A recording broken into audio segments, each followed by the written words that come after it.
Acompanhe comigo a leitura, Atos capítulo 12, a partir do versículo 1. Eu já preguei uma outra mensagem nesse texto, mas agora nós temos uma releitura daquilo que Deus nos deu. Atos 12, versículo 1 diz assim: por aquele tempo mandou o rei Herodes prender alguns da igreja e os maltratar, fazendo passar a fio de espada Tiago, irmão de João. Vendo ser isto agradável aos judeus, prosseguiu também prendendo a Pedro, e eram os dias dos pães asmos. Tendo feito prender, lançou no cárcere, entregando a 4 escoltas de 4 soldados a cada uma para guardarem, tencionando apresentá-lo ao povo depois da Páscoa. Pedro, pois, estava guardado no cárcere, mas havia oração incessante a Deus por parte da igreja a favor dele. Quando Herodes estava para apresentá-lo naquela mesma noite, Pedro dormia entre 2 soldados, acorrentado com 2 cadeias, e sentinelas à porta guardavam o cárcere. Eis, porém, que sobreveio um anjo do Senhor. Deus abriu os céus, mandou um anjo, e uma luz iluminou a prisão. E tocando ele ao lado de Pedro, o despertou, dizendo: levanta-te depressa. Então as cadeias caíram-lhes das mãos. Disse o anjo: cinge-te, calça as sandálias. E ele assim o fez. Disse-lhe mais: põe a capa e me segue. Então, saindo, o seguia, não sabendo que era real o que fazia por meio do anjo. Parecia-lhe antes uma visão. Depois de terem passado a primeira e a segunda sentinela, chegaram ao portão de ferro que dava para a cidade, o qual se lhes abriu automaticamente, e saindo enveredaram por uma rua, e logo de adiante o anjo se apartou dele. Então Pedro, caindo em si, disse: agora sei verdadeiramente que o Senhor enviou o seu anjo e me livrou da mão de Herodes e de toda a expectativa do povo judaico. Se você ama a palavra de Deus, diga: eu amo a Bíblia. Tome o seu assento. Você acompanhou comigo e percebeu que na leitura tem muita porta, né? Um anjo vem, aí abre a porta da cadeia, abre a cela, abre a porta de ferro. Se eu continuasse lendo esse texto, ele ia chegar na casa de Maria, onde Rode, ele bate a porta, tem mais uma 4ª porta. Então existe muita porta inserida no contexto desta passagem de Pedro.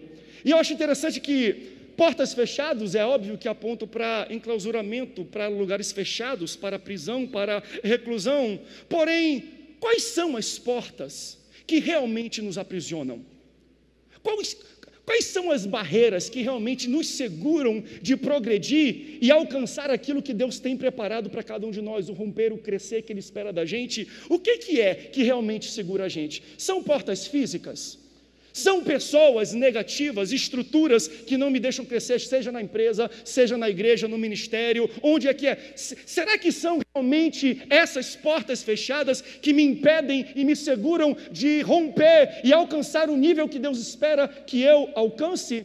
Será que são as portas aqui fora ou são as portas aqui dentro?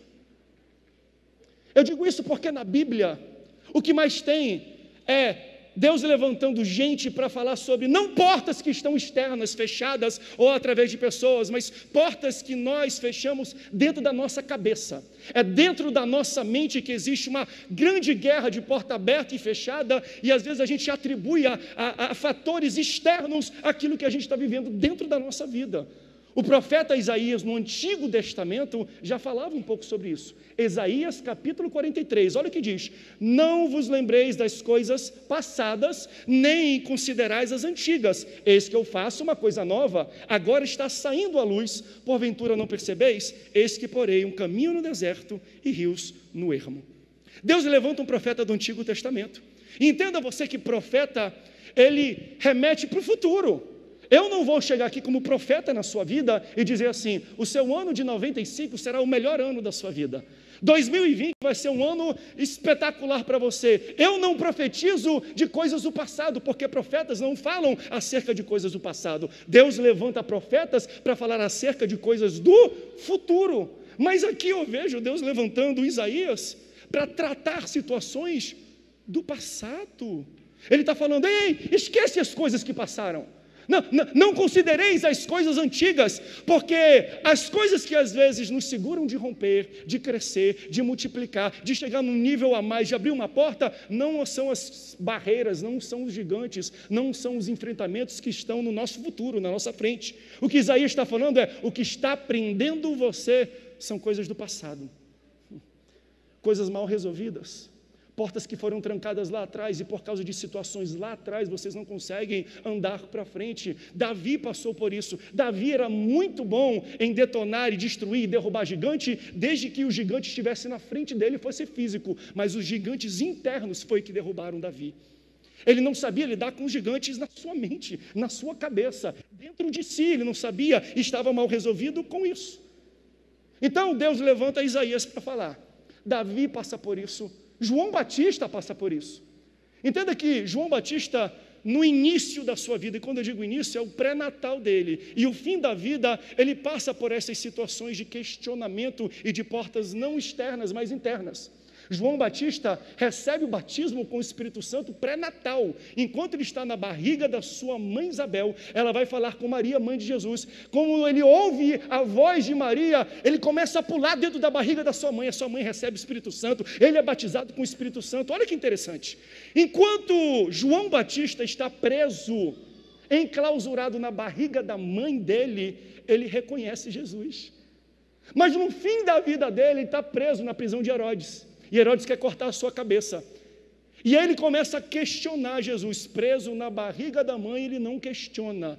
Inconsciente, ele não reclama, ele não tem reservas. Mas consciente, velho, maduro, mas preso numa prisão, ele começa a ter dúvidas, questionamentos, inseguranças. Ele manda discípulos até Jesus, e olha o que os discípulos dizem para Jesus. Jesus está curando o povo, e os discípulos chegam e falam assim: Jesus, João Batista nos enviou aqui. E ele mandou perguntar para o Senhor se tu és mesmo o Messias que havia de vir, ou se ele deve esperar outro Messias.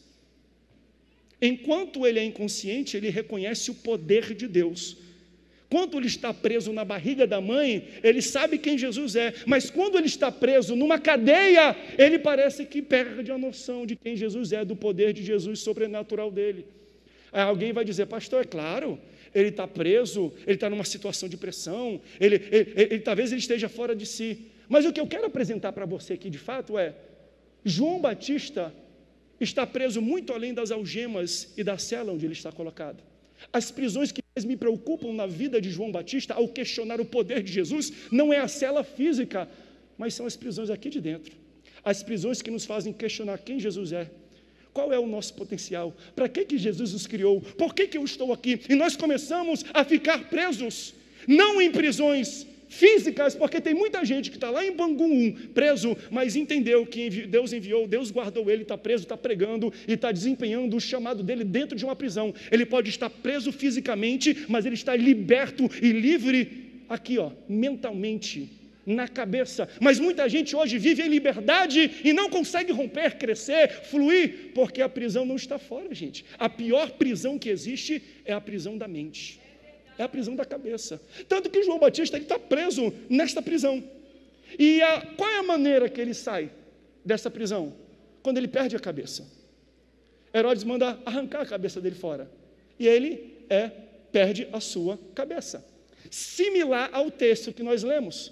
Porque o mesmo Herodes que arranca a cabeça de João Batista, agora persegue a igreja, prende Tiago, arranca a cabeça de Tiago, prende Pedro e quer arrancar a cabeça de Pedro. Herodes aponta para o inimigo das nossas almas, é o nosso inimigo. Então o que Herodes quer fazer? Ele quer arrancar a cabeça de Pedro, assim como ele fez com João Batista, assim como ele fez com Tiago, assim como ele quer fazer com você. Escute bem, o inimigo não está atrás do seu dinheiro, da sua casa e nem do seu casamento. O que o inimigo quer é arrancar a sua cabeça, ele quer entrar na sua mente, porque se ele tem a sua cabeça e a sua mente, ele destrói tudo. Então a nossa guerra não é uma guerra contra carne ou sangue, não é uma guerra de, ele está atacando as minhas coisas, não. O diabo quer a sua mente. Ele quer tirar o teu compromisso com Deus, ele quer te distanciar os teus pensamentos e o teu convívio de Deus. Ele não quer arrancar as suas coisas, não. A guerra não é terrena, não. Eu falei sobre isso na última pregação, não falei? De Jó, capítulo 1 de Jó. Deus permite, abre uma porta, o diabo toca na vida de Jó, arranca os filhos, arranca as posses, arranca a saúde. Só que no capítulo 2 o diabo volta novamente. No capítulo 1 ele tira tudo isso, no capítulo 2 ele volta novamente. Por que ele volta? Porque aquilo que ele realmente estava atrás, ele não teve sucesso, ele não conseguiu conquistar no capítulo 1. Calma aí, mas o que mais ele tem para conquistar? Se tirou dinheiro, se tirou as posses, se tirou a família e se tirou a saúde dele. O que mais ele tem para arrancar de Jó? A cabeça e a sua mentalidade. Ele quer desviar Jó, ele quer tirar o compromisso, a fé de Jó de Deus. Então a guerra de Satanás contra as nossas vidas, meus irmãos, né? Entenda que ele vai atrás das suas coisas, ok, mas esse não é o fim que ele quer. Não é, isso é um meio. Ele toca na sua família, na sua casa, nas suas posses, para um dia você olhar para Deus e falar, Deus não existe, e você blasfemar contra o Espírito Santo. Mas a atividade fim de Satanás não é mexer com a sua família, é mexer com a sua cabeça. Você já ouviu numa igreja, né, que Deus luta pelo seu casamento? Amém, e luta. Mas eu posso falar uma coisa? O diabo luta por muitos casamentos também. Se você se relaciona com alguém que te afasta de Deus, o diabo é o primeiro a lutar para que dê certo esse relacionamento. E você pensando, pastor, eu fui lá na igreja, o pastor disse que o diabo está lutando pelo meu casamento. Se você se relaciona com pessoas que te afastam de Deus, que sugam a sua fé, que não te querem ver progredir na caminhada com Deus, o diabo é o primeiro a proteger este relacionamento que você tem. Meu Deus mesmo. Por quê? Qual o compromisso dele? É com o casamento? Não. Ele quer afetar a sua cabeça. Ele quer arrancar a sua cabeça dos propósitos que Deus tem. Então, se for necessário você ter sucesso com alguém errado, o diabo vai fazer de tudo para que isso aconteça. Ele vai lutar pelo relacionamento que você tem que te afasta de Deus. Diga assim, a batalha é na minha cabeça. A batalha é por minha cabeça. 2 Coríntios, capítulo 10, versículo 3, diz assim, pois embora... porque andando na carne, não militamos segundo a carne. Versículo 4.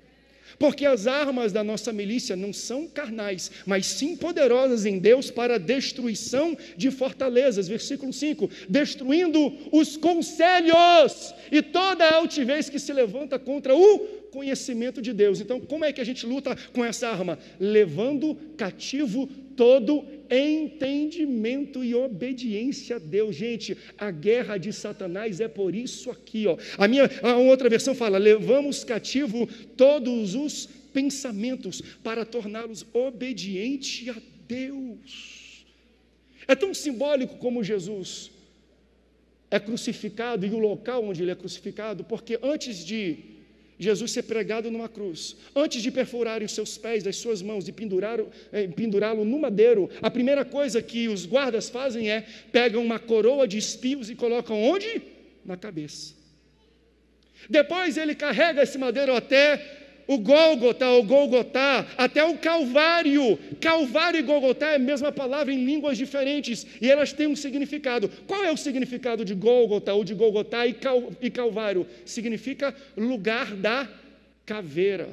Jesus é crucificado em um local que aponta para a sua cabeça, porque a guerra que o diabo tem aqui conosco não é por causa das posses, dos bens materiais que nós temos. Ele quer mexer com a sua cabeça, ele quer destruir os seus pensamentos. Por isso que a Bíblia fala, e o Senhor está falando, eu estou dando armas para vocês. Não são armas físicas, não são carnais ou humanas, mas são espirituais e têm o poder de destruir fortalezas. Pastor, como é que eu consigo destruir fortalezas nesse ambiente? Quando nós mantemos cativos todos os pensamentos que nos afastam de Deus, quando nós tentamos falando, Senhor, protege, blinda a minha mente, blinda a minha alma, as minhas emoções, porque o diabo quer mexer com a minha cabeça, Senhor. Aleluias, aleluias. A guerra é por isso aqui, gente. A guerra é por isso aqui. É por isso que Jesus entrega, ele entrega a sua vida. Jesus não é morto, ele dá a sua vida. E quando ele entrega a sua vida, diz que o véu do templo se rasga, se rompe, mas não rasga de baixo para cima, como é normal. Não, rasga de cima para baixo, porque antes de andar no milagre, o milagre tem que acontecer aqui. Antes de você andar no romper com o seu corpo, o romper tem que acontecer aqui na sua mente. Deus tem que dar luz e rasgar e abrir portas na sua cabeça, na sua mentalidade, com o seu conhecimento, para que você entenda que Ele tem grandes coisas para você. Como é que nós vamos destruir as armadilhas, os ataques astutos do nosso inimigo? Quando nós levarmos cativos todos os pensamentos que nos aprisionam. Deus está falando, eu tenho uma porta para você, só que essa porta você não abre com mão, nem com o pé, nem com a perna, é uma porta que você vai abrir com a cabeça. Deus tem portas para cada um de nós essa noite, e Ele está abrindo, Ele está falando, entre de cabeça nessa porta, entre com a sua cabeça nessa porta, entenda, ilumine a sua mente, eu quero tratar a tua cabeça, porque não adianta eu te dar libertação, se eu não libertar isso aqui. De que adianta? Eu vou te curar, mas eu não curei isso aqui. Isso aqui é mais importante do que perna, do que coisas. O diabo quer a sua cabeça. É por isso que quando o anjo ele chega, e a primeira coisa que o anjo faz, quando ele desce na prisão, a palavra diz que ele ilumina. Iluminação tem a ver com revelação. Por quê? Porque a luz revela o que está no local. Ela traz luz e você consegue ver aquilo que já existia antes. Para você entender esse ponto, deixa eu fazer um exemplo bem joseense, como a cidade da aviação. Repita após mim: a minha mente é o piloto, o meu coração, a tripulação, e o meu corpo, o avião. Quando a gente vai pegar um voo, a gente entra com um ticket, a primeira pessoa a nos receber é a tripulação. Claro que a gente vê o avião onde nós vamos voar e depois a gente entra com a tripulação. Olá, seu André, seja muito bem-vindo. Hoje será um voo muito bom. Você aceita um headphone aqui? Aceito, muito obrigado. Fica à vontade. A gente senta daqui a pouco, e eu sei que tem pessoas que trabalham na área da aviação, não quero passar vergonha aqui, mas eu acho muito interessante, são muito felizes. O senhor quer que ajude a guardar a sua bagagem de mão? Guardam lá em cima, são muito amorosos, muito queridos. Num certo momento eles falam, atenção para o procedimento de segurança. Você tem aí um cinto, afivele seu cinto, puxando pelas extremidades. Quando passarmos por uma turbulência, máscaras de oxigênio cairão automaticamente sobre a sua cabeça. Pegue o elástico, coloque primeiro sobre a sua cabeça, depois coloque na pessoa do seu lado. Em caso de despressurização da cabine, nem sei como é que fala essa palavra, vai aparecer, e se cair o negócio vai ter tobogã que vai inflar, e você pega e puxa e infla, e você conhece todos os procedimentos. E eles falam. Daí quando a gente atinge uma altitude de cruzeiro, 30 mil pés, não é isso? Atingiu 30 mil pés, aí chega lá, nós atingimos a altitude de cruzeiro de 30 mil pés, dentro de 3 horas, nós estamos saindo do aeroporto de São José dos Campos, direto para o aeroporto de Valdecães, em Belém do Pará, um voo de 3 horas, curta a multimídia interna, daqui a pouco os comissários passarão pelas cadeiras, oferecendo para você bebidas e comidas, eles chegam, o senhor deseja o quê? Eu falei, eu quero um suco gelado, não temos, apenas água, uma água gelada, só temos água quente, obrigado, me dá uma água quente. E você quer comer o quê? Me dá um sanduíche. Não temos, senhor. Temos apenas biscoitos e amendoim. Me dá um amendoim. Um japonês? Não, só temos um com pele e sem sal. Obrigado, me dá. Eles não cuidam bem da gente? Cuidam. É um coração. Agora, se no meio do voo, alguém da tripulação pegar aquele fone que fala com todo mundo no avião, falar assim, ó, nós da tripulação aqui conversando, a gente vai mudar de rota. Ao invés da gente ir para Valdecães e Belém do Pará, a gente vai direto para Maceió para curtir um pouco das praias lá, porque ainda está aberto, não tem lockdown. Lá em Belém o negócio está um pouco feio. Então nós vamos mudar a rota. Muito obrigado. A minha pergunta é, se a tripulação pegar o fone e anunciar que mudou de rota, o avião vai pousar em Belém do Pará ou vai pousar em Maceió? Pegadinha, hein? Deixa eu falar uma coisa para você. A tripulação não manda na rota do avião. Se o comandante, se o capitão, se o piloto do avião não disser nada, pode ter toda certeza, a tripulação pode até inventar história, pode até anunciar alguma coisa, mas se o capitão não decide, nós vamos parar com o voo lá em Belém do Pará. Sabe por quê? Porque quem manda na rota de voo É o capitão que está no cockpit.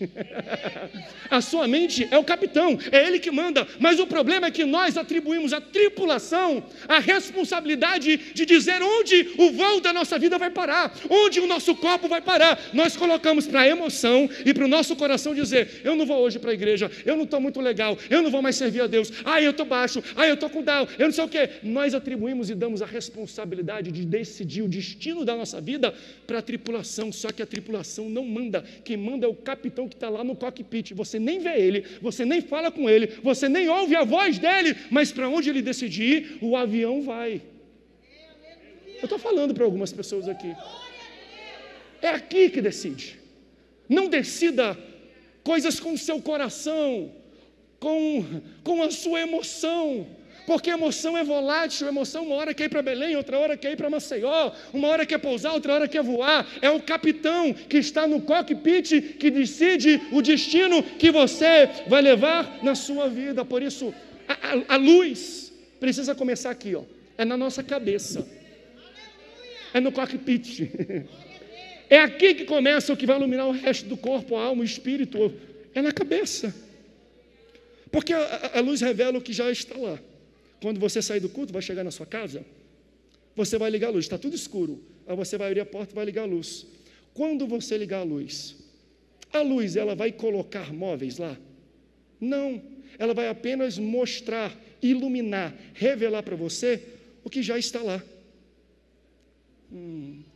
Aleluia, Senhor, traz luz para essa igreja, Senhor, ilumina a mentalidade de pessoas aqui. O que eu quero dizer para você é que Deus já fez muitas coisas, já existem milagre, romper, livramento, já está posto. O problema é que nós temos que pedir que Deus ilumine para que você possa ver as portas que Deus já abriu para você. Você lembra do profeta Eliseu? Ele está cercado do exército inimigo, e o moço de Eliseu está aperreado, está agoniado, e agora, profeta, ele fala: calma rapaz, calma rapaz. Aí tem uma hora que o profeta não aguenta mais a aperreação do rapaz, ele fala: Senhor, abre os olhos dele, para que ele possa ver. Quando Deus abre e ilumina o olho dele, ele vê miríades de anjos, um exército de anjos ao redor dele, lutando por ele. É isso que eu estou pregando para você hoje. Talvez você não veja, mas Deus já colocou um exército de anjos para lutar a sua luta. Os anjos estão na sua casa, vão contigo no teu carro, para onde você vai, eles estão com você. Peça para Deus iluminar a sua mente para você ver aquilo que já está colocado. A gente não consegue entrar por uma porta, a gente não consegue romper se a gente não vê ela. Deus, ilumina a mentalidade e a cabeça dos crentes aqui em São José dos Campos, Senhor. Mostra, Senhor, para cada um de nós que tem anjos do nosso lado e Tu já colocou portas ao nosso redor. Aí o anjo desce, ele ilumina, ele revela e ele faz algo esquisito. A Bíblia fala que ele toca, ele empurra.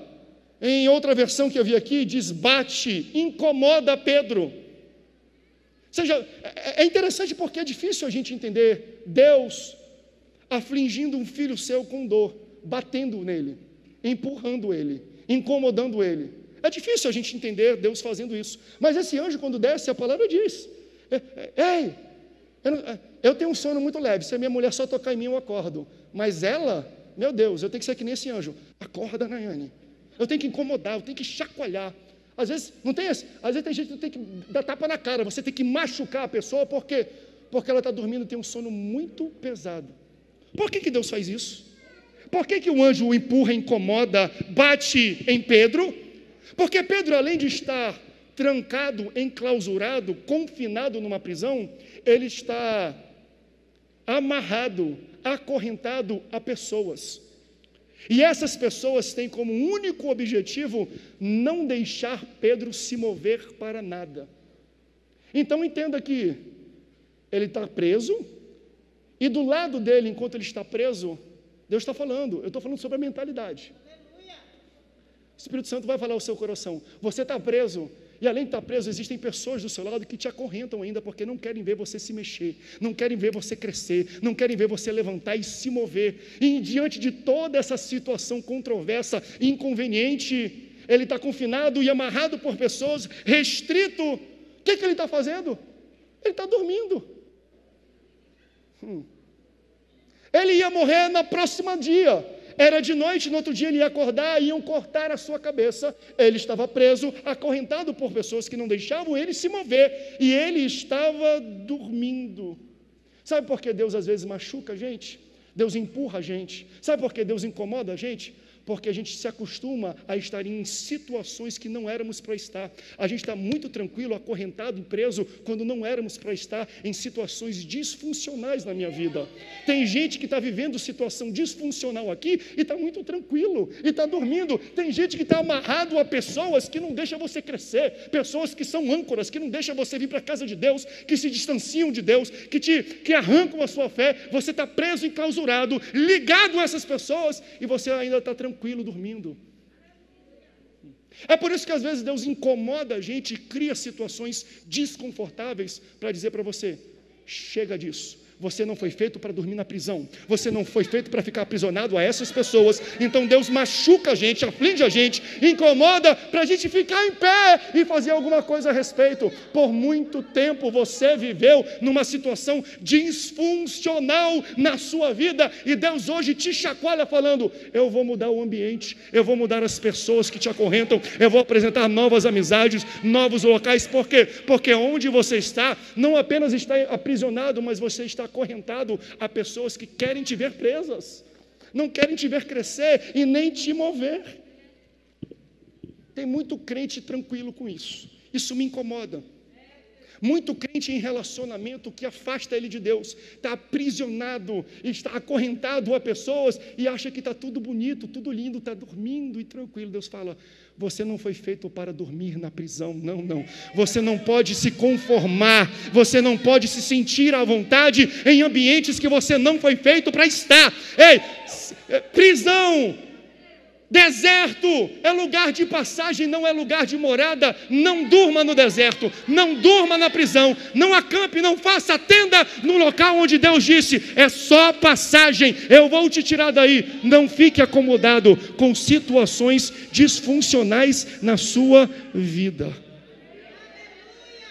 Deus está falando a pessoas aqui: há quanto tempo você já está confortável com essa condição errada na sua casa, na sua vida, no seu trabalho, nos seus relacionamentos? Até quando? Até quando? É por isso que Deus, Ele tira algumas coisas e a gente não entende. É porque Ele quer chacoalhar a gente. Ele quer uma ação, Ele quer que a gente fique em pé. Quer ver um exemplo muito bom disso?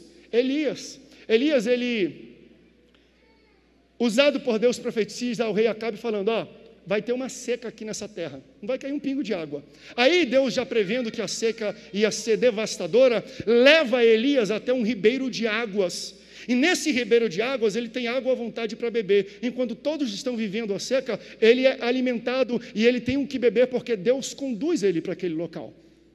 Daí ele se acostuma, porque Deus, além de mandar água, manda alimento para ele. Como é que Deus manda alimento? Através de corvo.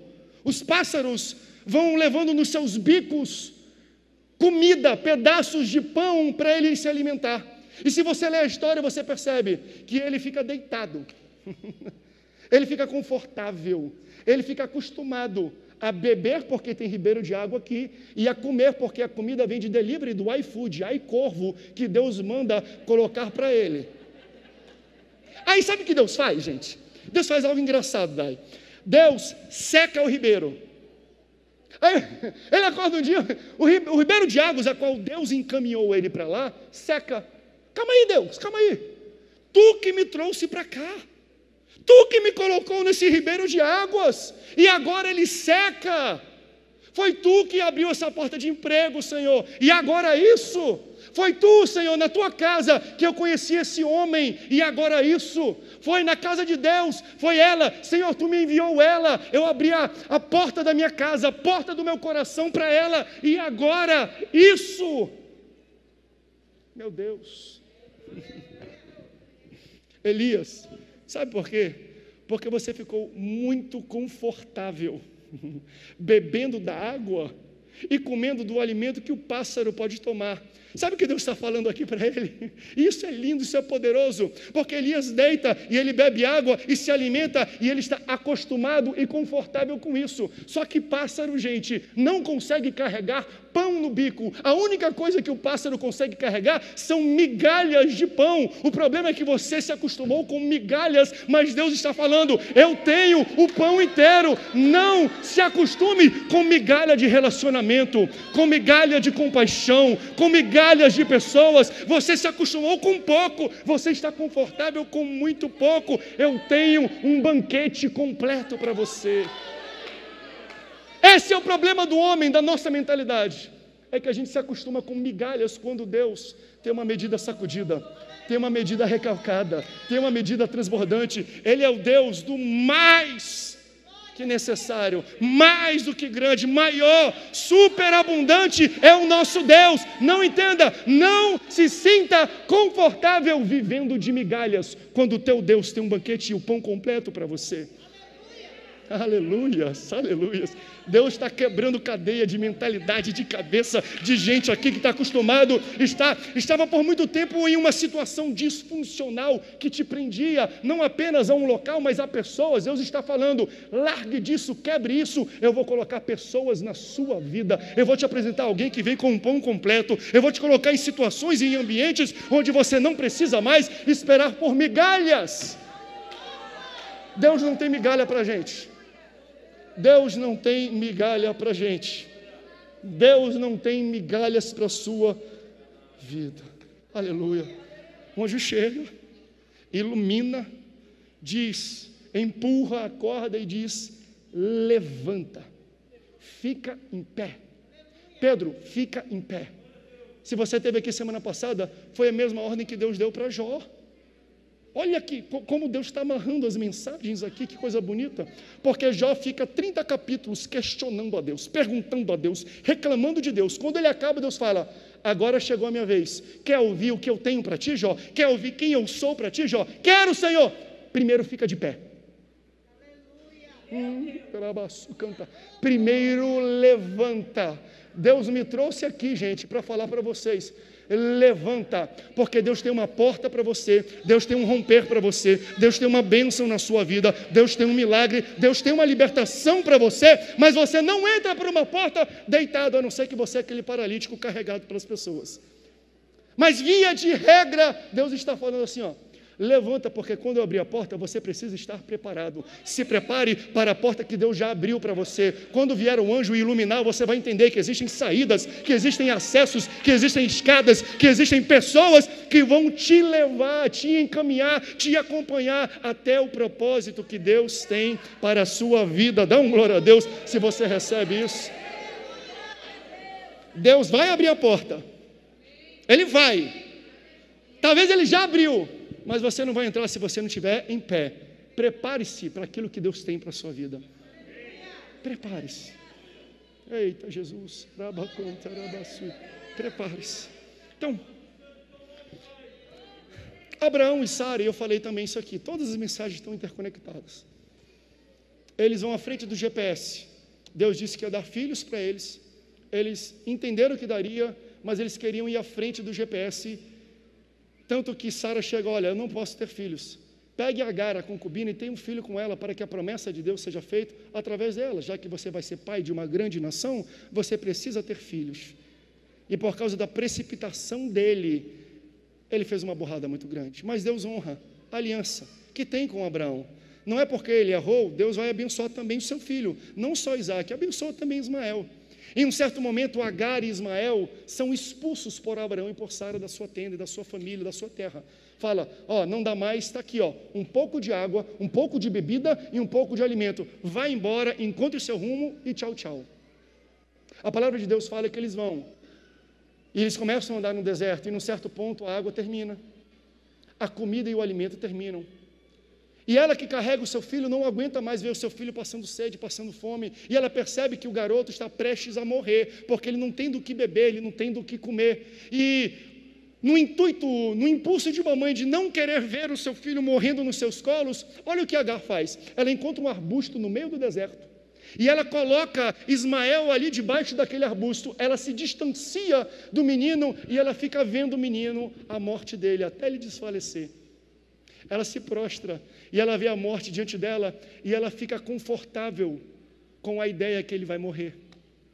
Ela se prostra e fala: não tem mais saída, a vida é assim, agora acabou, não tem mais nada o que eu possa fazer. O que ela faz? Ela senta, ela se prostra enquanto o menino morre. Ela entende primeiro na cabeça: ele já morreu. Então o corpo, na verdade, com as suas emoções, ela diz que já morreu. Então o corpo age de acordo com a tripulação e não com o comandante. Deixa o menino ali, se distancia até o menino morrer. E ela se prostra, ela se dobra, ela senta, ela fica de joelhos, sem fazer nada, se sentindo impotente naquele momento.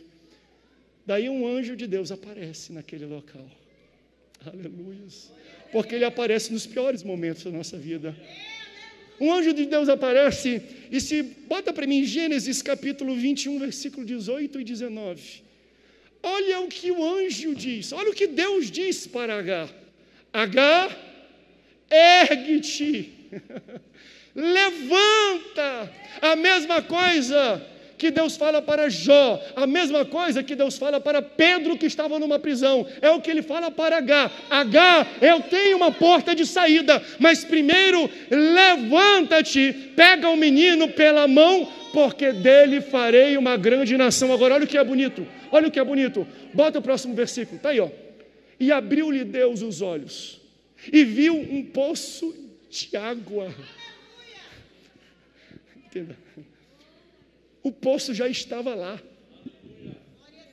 mas se ela não se levantasse, ela nunca ia ver o poço. O problema é que nós estamos aqui enclausurados, presos e acorrentados, e Deus está falando: levanta, porque a tua porta vai aparecer quando você levantar, porque a saída que você espera vai acontecer quando você levantar. Diga, fala para o comando aqui, a tua mente: emoção, para, corpo, levanta, porque se ela não tivesse levantado, ela nunca veria a saída e a solução que Deus enviou para ela. E Deus está ministrando em alguns corações aqui. Você não vê porque você está prostrado, você está deitado, você está acorrentado e está acostumado, você já fez a sua cabeça: é assim que vai acontecer mesmo, pastor, não tem saída mais, não tem mais nada o que a gente pode fazer. Você se acostumou e ficou confortável com a ideia que não existe saída, mas hoje Deus me manda dizer para você: levanta-te, ergue-te, fique de pé, porque Deus vai mostrar a saída. No 3 você vai dar um pulo da cadeira, vai levantar e vai dar um glória a Deus. 1, 2, 3, levanta-te! Levanta, igreja, levanta!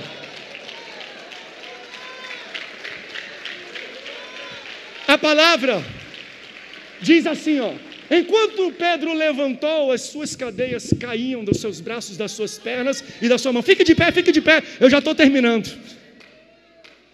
Levanta-te, não senta não, o poço está aí na frente, se você sentar você não vai ver. A palavra fala assim, ó: enquanto Pedro levantava, as cadeias e algemas caíam das suas mãos e dos seus pés. Deus não te capacita para fazer, Deus te capacita enquanto você faz. Então você está deitado, acorrentado, falando: e agora? Eu preciso de dinheiro para fazer isso, de talento, de conhecimento, de peixada, de indicação. Não, Deus está falando: levanta primeiro, porque enquanto você levanta, eu estou vendo. Enquanto você levanta, as cadeias quebram. Enquanto você levanta, Deus coloca chão, pisa. Eu vou repetir o que Deus tem falado aqui nessa ministração. Assina o contrato. Pastor, não estou vendo o chão. Dá o passo, levanta, assina. Por quê? Porque Deus vai te dar a provisão. É enquanto você faz que Ele começa a te dar a provisão. Então não espere ser capacitado para levantar. Te levanta que Ele te capacita. É enquanto você faz, é enquanto você levanta, é enquanto você trabalha, é enquanto você desempenha, é enquanto você serve, que Deus vai colocando o chão, vai te dando provisão, vai colocando dinheiro no banco, vai botando pessoas para te ajudar, para te livrar. Não para, não senta, levanta. Aí o anjo sai, aí o anjo fala assim: cinge-te, arruma o cabelo. Olha a preocupação do anjo. Arruma o cabelo, coloca a sandália, Pega a veste e coloca a capa. Tem mais alguma coisa? Não. Leva tudo. Não deixa nada para trás. Arruma o cabelo, nem fio de cabelo deixa. Arruma o cabelo, vamos sair daqui. E eles saem da prisão. A porta da cela se abre. A porta da prisão se abre. A porta da cidade se abre. Ele teve que fazer alguma coisa? Não, só ficar de pé. Fique de pé que Deus faz o resto. Fique de pé que Deus abre as portas. Fique de pé. Use a sua mente. Não deixe o diabo entrar aqui. Não deixe ele mexer com as suas emoções através da sua mente, achando que Deus está longe, que Deus não gosta mais de você. Não. Não se acostume com ambientes e situações tóxicas para você. Fuja disso. Mas não deixe o diabo entrar aqui e te distanciar de Deus. Fica em pé, que enquanto você fica em pé, as portas se abrem, as cadeias se abrem. Fica de pé somente, bota a sandália, te veste. Por quê? Te prepara para a porta que Deus vai abrir. Fica pronto. E aí o anjo sai com Pedro, e ele não deixa nada, porque ele leva tudo, até o cabelinho ele arrumou. Isso tem um paralelo muito bonito com quando Jesus também ressuscitou. Jesus também ficou enclausurado, na cruz não, na tumba, durante 3 dias, colocaram o corpo de Jesus ali, colocaram uma pedra, lacraram em 2 guardas para Jesus não sair de lá. Ninguém vai entrar e sair, ninguém vai tirar o corpo, vai ficar aqui. E tem um paralelo muito bonito entre essas 2 histórias, Jesus e Pedro. Primeiro, Jesus, quando ressuscita, a pedra é removida, os guardas não veem nada, não entendem nada, e quando entram, eles encontram um pano. Era o pano que envolvia o corpo de Jesus. E esse pano tinha uma mensagem. Quando você entra e vê que tem um pano, Jesus não está aqui, mas o que envolvia o corpo, a roupa que ele estava usando, está aqui. Por que ele deixou? Para mandar uma mensagem. Que mensagem? É que eu ainda vou voltar. Eu deixei aqui porque um dia eu ainda vou voltar. Agora, quando o anjo chegou com Pedro, falou: não, Pedro, é nada. Arruma o cabelo, não deixa nenhum fio, pega a sandália, pega a roupa e coloca a capa. Tudo que você tem vai sair dessa prisão. E ele estava mandando uma mensagem. Que mensagem é essa, pastor? O anjo estava falando para Pedro: Pedro, nessa prisão, tu nunca mais vai voltar. Não deixa nada para trás não, porque tu nunca mais vai voltar. O que eu venho pregar para você é: quando Deus libertar a sua mente, a sua cabeça, as prisões que hoje te aprisionam nunca mais vão te aprisionar. Ele vai tirar você da crise do pânico, da depressão. E eu não digo que isso é espiritual, não, é mental. E Deus trata disso também, porque Ele é poderoso para fazer infinitamente mais. Mas quando Ele te tirar da bebida, do vício, da droga, da prostituição, eu não sei qual cadeia você se encontra hoje, mas a mensagem de Deus para você é: eu vou te tirar daqui, mas você vai ter que ficar em pé. Você vai botar a sandália, você vai arrumar o cabelo, vai botar a sua capa, você não vai deixar nada para trás, porque quando você sair dessa prisão, você nunca mais vai voltar para ela. Olhe para a pessoa do lado e diga: nunca mais. Deus vai te tirar e nunca mais você retorna. E nunca mais. Ele abre cadeia, Ele abre.